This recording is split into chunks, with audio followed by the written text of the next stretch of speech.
Il a encore servi la nation en garantissant son bon fonctionnement et le voilà qui vient une fois de plus rendre compte à qui de droit.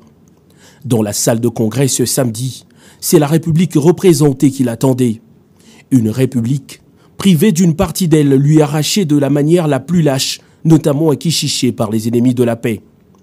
Des compatriotes pour qui le président Félix Antoine Tshisekedi va solliciter un moment de silence dès les premiers paragraphes de son discours.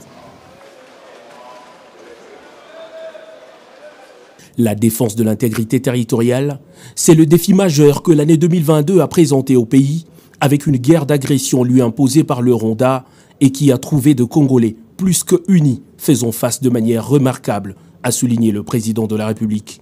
Ce que nous endurons présentement n'est qu'une épreuve qui ne doit nullement nous affecter.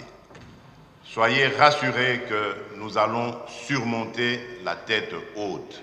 Retraçant la démarche diplomatique et militaire entreprise contre cette guerre, le chef de l'État a félicité les parlementaires pour avoir qualifié le M23 de groupe terroriste et garanti par une loi le non-brassage des rebelles dans les forces armées de la République.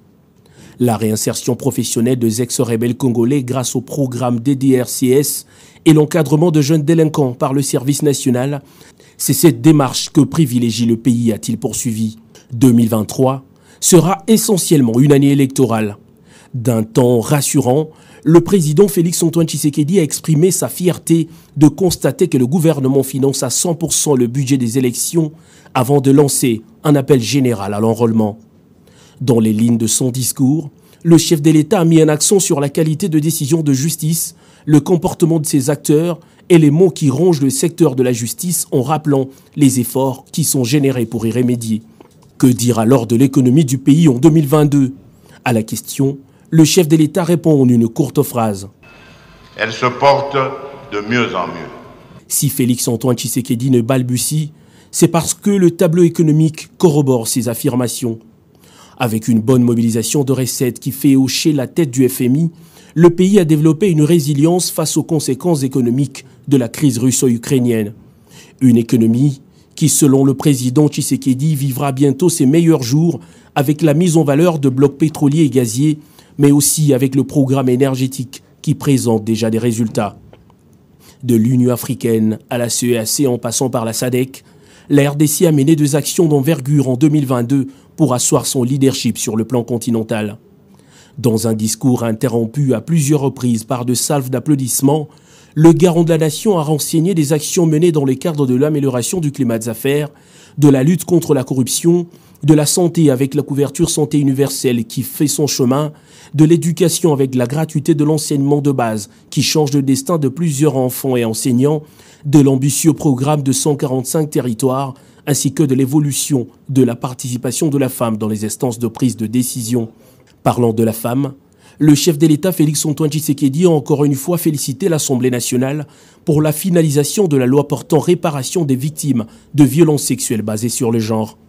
Une initiative portée par la première dame de la République, Denise Nyakirou Tshisekedi, championne des Nations Unies sur la question. Avant de boucler son discours diagnostic de l'année 2022, le commandant suprême de forces armées de la République a réarmé moralement ses compatriotes appelés à faire face aux défis que lui impose le destin. L'année 2023 qui s'annonce est en elle-même porteuse de bien de choses qui se révéleront certainement très édifiantes pour notre pays. Je reste convaincu qu'en ce moment où certains paradigmes sont en train de changer fondamentalement dans la perception du monde, il sied de réunir toutes les intelligences de notre nation dans une cohésion réelle en vue d'une riposte appropriée à ce défi sécuritaire et enfin jeter les jalons d'un Congo émergent.